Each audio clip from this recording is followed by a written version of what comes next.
जिस दिन अम्मी जान ने मुझे चाय लेकर ड्राइंग रूम में मेहमानों के सामने आने का कहा था, मैं उसी दिन समझ गई थी कि मेरा इस घर से जाने का वक्त आ गया है। और हुआ भी यही। मेरे लिए आने वाला पहला ही रिश्ता कबूल कर लिया गया। मैं चाय लेकर ड्राइंग रूम में गई तो मेरी नजरें झुकी हुई थी और हाथों में पकड़ी ट्रे धीरे धीरे लरस रही थी। इधर आओ बेटी, मेरे पास बैठो, एक नरम आवाज पर मैंने सामने देखा। 50-55 साल के एक साहब सामने बैठे थे। मैंने अम्मी जान की तरफ देखा तो उन्होंने इशारे से मुझे उन साहब के पास जाने को कहा। मैंने ट्रे टेबल पर रखी और उनके करीब बैठ गई। वो मुझसे छोटे छोटे सवाल पूछते रहे। मैं आहिस्ता आहिस्ता आवाज में जवाब देती रही। फिर अम्मी जान ने मुझे किचन में जाकर खाना देखने को कहा। मैं उठी तो मेरी नजर दूसरी तरफ बैठे हुए लड़के पर पड़ी। वो मुस्कुराती निगाहों से मुझे देख रहा था। मुझे पहले उसकी मौजूदगी का एहसास ही नहीं हुआ था। मैं नर्वस होकर तेजी से बाहर की तरफ निकल आई। बाद में पता चला कि वो सलमान थे, जिनसे बाद में मेरी शादी हो गई। मेरा नाम आलिया है। बीए करने के बाद मैंने आगे पढ़ने से इनकार कर दिया। इसलिए अम्मी जान ने फैसला किया कि अगर मजीद नहीं पढ़ना है तो शादी करके अपने घर को जाओ। मैं 2 भाइयों की इकलौती बहन थी। बड़े भाई और मुझसे छोटा भाई दोनों मुझसे बहुत मोहब्बत करते थे। मैं अम्मी अब्बू की भी लाडली थी। हमारा घराना माली तौर पर खुशहाल था, इसलिए मैं फितरतन लापरवाह और लाउबाली थी। मेरे शौहर सलमान अपने वालिदैन के इकलौते बेटे थे। उनकी वालिदा का इंतकाल हो चुका था और उनके वालिद वकार फौज से रिटायर्ड हो चुके थे। सलमान एक प्राइवेट फर्म में भी अच्छी पोस्ट पर काम किया करते थे। इसके अलावा एक बेहतरीन इलाके में उनका घर भी मौजूद था, जिसका ठीक ठाक किराया आ जाता था। वकार अंकल की पेंशन भी आती थी। मेरे घर वालों को ये रिश्ता आइडिया लगा। यूं मैं ब्याह कर सलमान के घर आ गई। घर बहुत शानदार और बहुत खूबसूरती से सजा हुआ था। हमारा बेडरूम बहुत कुशादा और खूबसूरत था। अंकल का कमरा अलग था। इसके अलावा लाउंज और ड्राइंग रूम भी था। घर की छत पर भी एक कमरा बना हुआ था, जिसमें फालतू सामान रखा हुआ था। मेरे जहेज के सामान की वजह से पुराना फर्नीचर ऊपर रखा गया था। शादी की पहली रात ही सलमान ने अपनी बातों से मुझे अपना गर्विदा बना लिया। बिलाशुबा वो बहुत खूबसूरत इंसान थे। मैं भी खूबसूरत चेहरे और सराबे की मालिक थी। मेरे बाल भी बहुत घने और स्याह थे। मजबूरी तौर पर मैं एक हसीन लड़की थी। दूसरे लफ्जों में हमारी जोड़ी कमाल की थी। शादी के बाद पहली सुबह सलमान अभी सो रहे थे। मैं तैयार होकर बाहर आई। सोचा था कि मेरी आवभगत करने वाला घर में कोई नहीं है तो खुद ही चाय बना लूं। मैं बाहर आई तो डाइनिंग टेबल पर अंकल वकार बैठे थे। वो जूस पी रहे थे। मैंने सलाम किया। कहने लगे, आओ बेटी, इस घर में आज तुम्हारा पहला दिन है। तुम्हारी सास होती तो तुम्हारे लिए नाश्ता बनाती, इसलिए अब मैं तुम्हारे लिए बहुत अच्छा नाश्ता बनाता हूँ। नहीं अंकल, मैं खुद बना लूंगी। आप बताइए आप क्या खाएंगे, मैं आपके लिए भी नाश्ता बनाती हूँ। मगर उन्होंने मुझे कुछ नहीं दिया और मेरे लिए बहुत अच्छा नाश्ता बना लाए। नाश्ता करते हुए बातें करते रहे। मेरी हिचकिचाहट भी दूर हो गई। वो बहुत अच्छी तबीयत के मालिक थे। शाम को हम अम्मी की तरफ चले गए। वहां से रात को डिनर के बाद वापस आए। गेट की चाबी हमारे पास भी थी। अंकल सो चुके थे। आने वाले चंद दिनों में ही मैं उस नए घर में एडजस्ट हो गई, बहुत आसानी के साथ। मेरे घर वाले बहुत मुतमईन थे कि उनकी इकलौती बेटी को बहुत अच्छा ससुराल मिला। 1 हफ्ते के बाद हम हनीमून के लिए चले गए। 15 दिन के बाद वापस आए। हमारे आने पर अंकल बहुत खुश थे। इतने दिन अकेले जो रहे थे। सलमान की छुट्टियां खत्म हो गई तो वो ऑफिस जाने लगे। मैंने घर मुकम्मल तौर पर संभाल लिया था। सलमान 9 बजे ऑफिस जाते थे। मैं नाश्ता बनाकर उनकी तैयारी में मदद करती थी। उनके जाने के बाद अपना और अंकल का नाश्ता तैयार करती। अंकल सुबह सवेरे वॉक के लिए जाते थे। वहां से आकर लेट जाते और 10 बजे नाश्ता करते थे। वॉक के बाद वो पहले जूस पीते थे।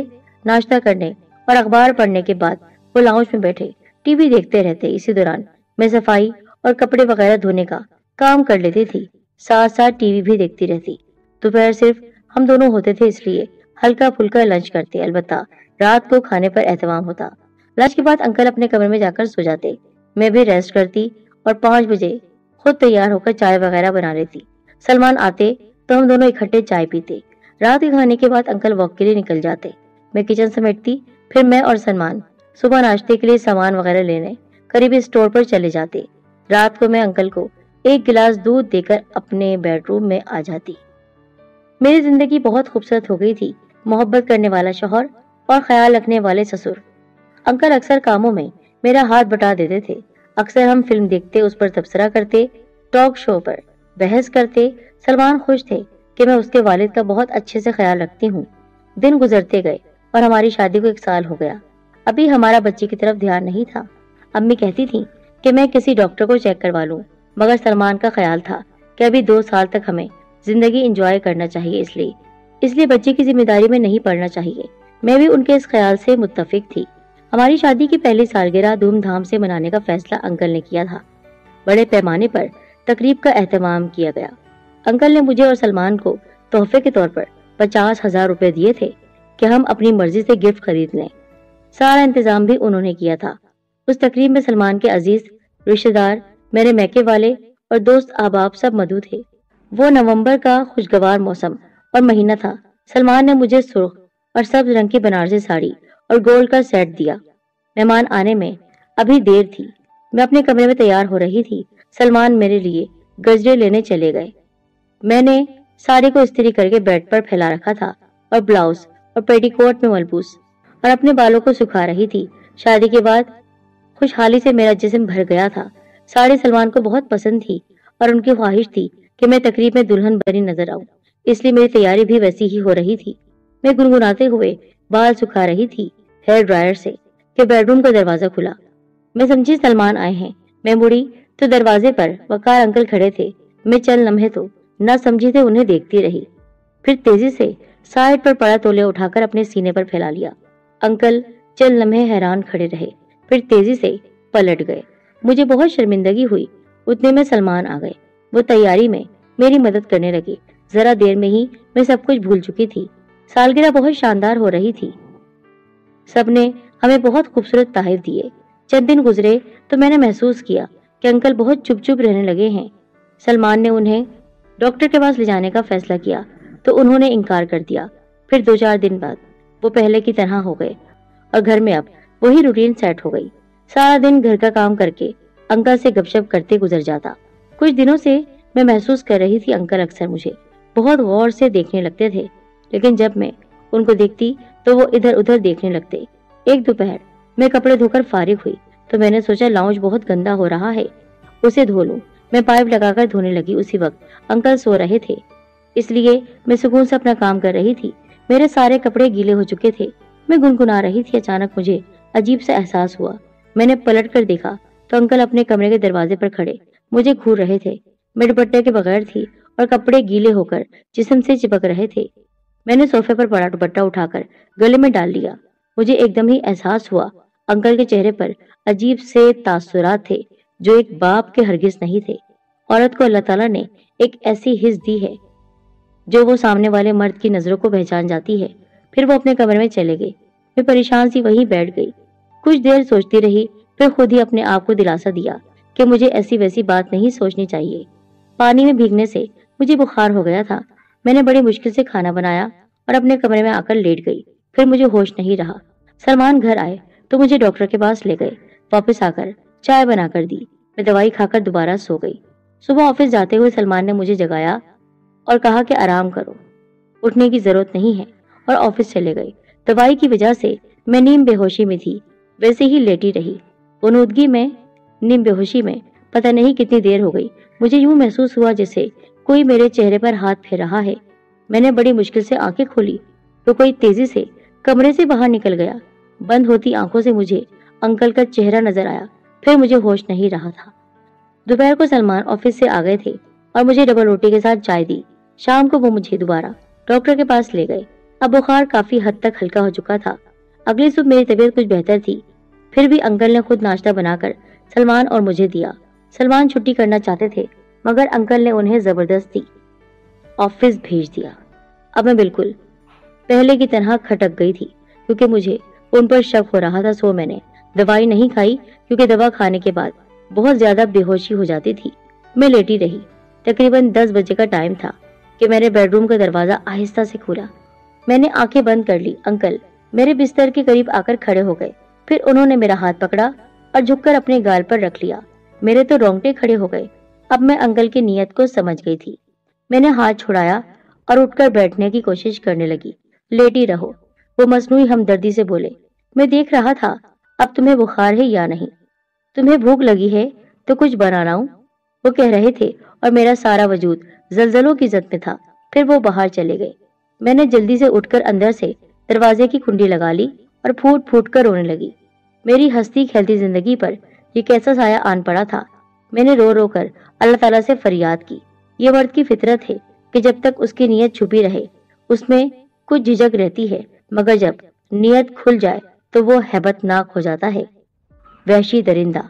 अंकल को भी जब ये अंदाजा हो गया कि मैं उनकी नीयत को भाप गई हूँ तो वो खुलकर मेरे सामने आ गए, शैतान बनकर। अब मैं घर का काम काज करके अपने कमरे में बंद हो जाती। अंकल बहाने बहाने से मेरे इर्द गिर्द रहते, कभी मेरा हाथ पकड़ लेते तो कभी गुजरते हुए मेरी कमर को छू लेते। मैं लरस कर रह जाती। ये सूरत हाल में सलमान को बता सकती थी और न अपने घर वालों को। सलमान कभी भी अपने बाप के बारे में ऐसी बात पर यकीन नहीं करते, बल्कि हो सकता था मुझे घर से निकाल देते। खौफ के मारे मेरा खून खुश्क हो रहा था। दिन ब दिन मैं अंदर से कमजोर होती जा रही थी। रंग जर्द हो गया था। अम्मी के घर जाती तो वो पूछती, क्या बात है, सलमान तुम्हारा ख्याल नहीं रखते? मैं उन्हें झूठी तसल्लियां देती रहती। सलमान पूछते तो थकावट का बहाना कर देती। इस मसले से निजात का कोई तरीका मेरी समझ में नहीं आ रहा था। दूसरी तरफ अंकल मेरी खामोशी को मेरी कमजोरी और बेबसी समझ रहे थे। वो मौका मिलते ही ऐसे जुमले कहते कि मैं शर्म से कटकर रह जाती, मगर मैं चेहरे को बेतासुर रखती। वक्त करता है परवरिश बरसों, वक्त करता है परवरिश बरसों, हाथ से एकदम नहीं हुआ करते। एक शाम सलमान ऑफिस से आए तो कहने लगे, मेरे 2 सूट निकाल कर और जरूरी सामान ब्रीफ केस में रख दो। मैं 2 दिन के लिए फैसलाबाद जा रहा हूँ। ऑफिस वाले मुझे एक जरूरी काम से भेज रहे हैं। ये बात सुननी थी कि मैं डरकर सहम गई। मैंने बहुत कोशिश की कि सलमान ना जाए या फिर जाते हुए मुझे अम्मी के घर छोड़ दें, मगर सलमान के पास टाइम कम था। उन्होंने कहा, अब्बू तुम्हें सुबह छोड़ आएंगे और मैं वापस आकर तुम्हें ले आऊंगा। ये बातें सुनकर मैं चुपचाप सी हो गई। सलमान चले गए। मैंने खाना बनाया। अंकल को खाना कमरे में देकर मैंने बर्तन वगैरह समेटे और तबीयत की खराबी का कहकर अपने कमरे में चली आई। मेरा दिल बहुत परेशान हो रहा था। खाना खाने को भी दिल नहीं चाह रहा था। और फिर सोचते सोचते न जाने कब मैं सो गई। अचानक दरवाजे पर तेज तेज दस्तक हुई। मैं डर के उठ गई।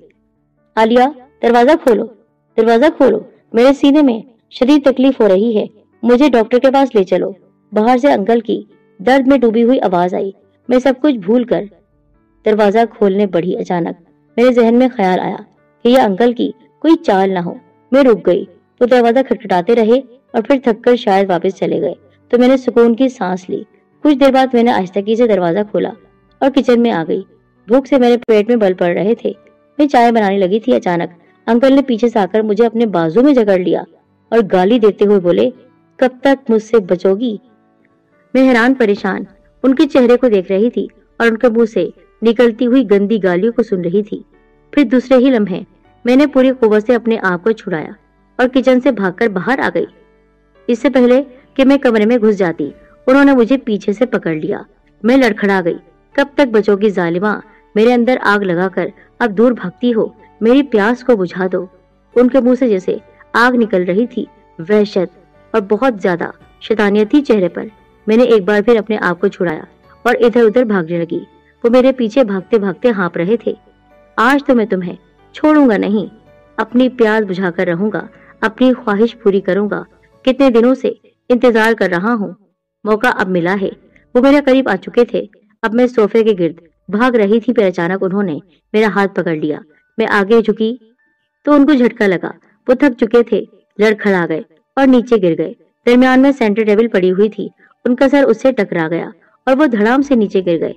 उनके सर से खून का जैसे फव्वारा निकला हुआ था। मैं हक्का बक्का हैरान परेशान आंखें फाड़े हुए खड़ी देख रही थी उनको, जबकि वो बिल्कुल बेसुध पड़े हुए थे, बेजान। मैंने अपना दुपट्टा लेते हुए अपने आप को संभाल लिया था, बाल ठीक किए और बाहर का दरवाजा खोलकर हमसाये के घर जोर जोर से दस्तक देने लगी। फिर थोड़ी ही देर में इर्द गिर्द लोग इकट्ठे हो गए तो मैंने उन्हें बताया कि मैं अपने कमरे में सोई हुई थी। पानी पीने के लिए उठी और अपने कमरे से बाहर आई तो अंकल गिरे हुए थे, शायद बाहर से आए थे। चोट लग गई है तो बेहोश हो गए। ये कहकर मैं रोने लगी। अंकल को हॉस्पिटल पहुंचा दिया गया, लेकिन वो बेहोश नहीं, مگر مر چکے تھے۔ سلمان کو اطلاع دی گئی، وہ پہلی فلائٹ سے پہنچ گئے۔ ان کی حالت دیکھنے والی تھی، ماں تو پہلے ہی نہیں تھی، اب باپ بھی چلا گیا۔ وہ چیخ چیخ کر رو رہے تھے اور میں اپنے آپ کو کوس رہی تھی۔ پھر انکل کی تدفین ہو گئی، کل ہو گئے تمام عزیز رشتہ دار اپنے اپنے گھروں کو لوٹ گئے۔ میں سلمان کو سنبھالتے سنبھالتے تھکنے لگی تھی۔ ان کا صدمہ کسی صورت کم نہیں ہو رہا تھا، کھانا پینا چھوڑ رکھا تھا۔ آخر 10 دن گزر گئے۔ سلمان کو ان کا آفس کے دوست زبردستی آفس لے جانے لگے تھے۔ میں اب اندر سے بہت خوفزدہ تھی، اس احساس جرم سے بے حال ہو رہی تھی کہ میرے ہاتھوں ایک قاتل ہو گیا۔ میری وجہ سے انکل اس دنیا سے چلے گئے۔ مجھے اپنا آپ قاتل لگنے لگا۔ مجھے پہلے کچھ اور دکھ تھا، اب کوئی اور روگ بن کر میری جان کو چمٹ گیا۔ میری حالت دن بدن خراب ہوتی جا رہی تھی۔ سلمان اب مکمل طور پر سنبھل چکے تھے۔ میری ڈاکٹر نے سلمان سے کہہ دیا تھا کہ آپ کی بیوی اگر اسی طرح ٹینشن لیتی رہی تو آپ ہونے والے بچے سے ہاتھ دھو بیٹھیں گے۔ سلمان یہی سمجھ رہے تھے کہ مجھے انکل کی وفات کا بہت گہرا دکھ ہے۔ وہ یہ نہیں جانتے تھے کہ میں اپنے آپ کو انکل کی قاتل اور مجرم سمجھ رہی ہوں۔ کبھی کبھی میرا دل چاہتا تھا کہ میں تھانے چلی جاؤں اور اقرار جرم کر لوں۔ پھر سلمان نے مجھے امی کے پاس بھیج دیا کہ میرا دل سنبھل سکے۔ امی کے گھر آ کر میں ویسی ہی تھی، گمسم، راتوں کو اٹھ اٹھ کر چیخنا چلانا اور پھر اونچی آواز میں رونا۔ میرے ماں باپ میری حالت پر بہت پریشان تھے۔ ایک دن میں ناشتے کے بعد لاؤنج میں بیٹھی ہوئی تھی اور بے دھیانی میں دیکھ رہی تھی ٹی وی کی طرف، لیکن میرے ذہن میں وہی ایک فلم چل رہی تھی، انکل کا مجھے پکڑنا، میرے پیچھے بھاگنا اور پھر گر جانا، خون نکلنا۔ میرا دل متلانے لگا۔ میں اٹھ کر واش روم گئی۔ طے کرنے کے بعد کچھ سکون ملا۔ میں نے وضو کیا تھا اور جائے نماز پر روتے ہوئے سجدے میں سر رکھ دیا، اللہ سے سکون کی دعا مانگنے لگی اور روتے ہوئے میں سو گئی۔ اگلے روز میری ایک دوست کی آمد ہوئی۔ اس نے مجھے ایک بزرگ کے بارے میں بتایا جو روحانی اور نفسیاتی مسائل کا حل بتاتے تھے۔ میں نے سہیلی کے دیے ہوئے فون نمبر پر ان سے رابطہ کیا تو ملنے کی اجازت مل گئی۔ انہوں نے اگلے دن دوپہر کو آنے کو کہا تھا۔ اگلے دن میں امی جان سے ضروری شاپنگ کا بہانہ کر کے ان کے پاس پہنچ گئی۔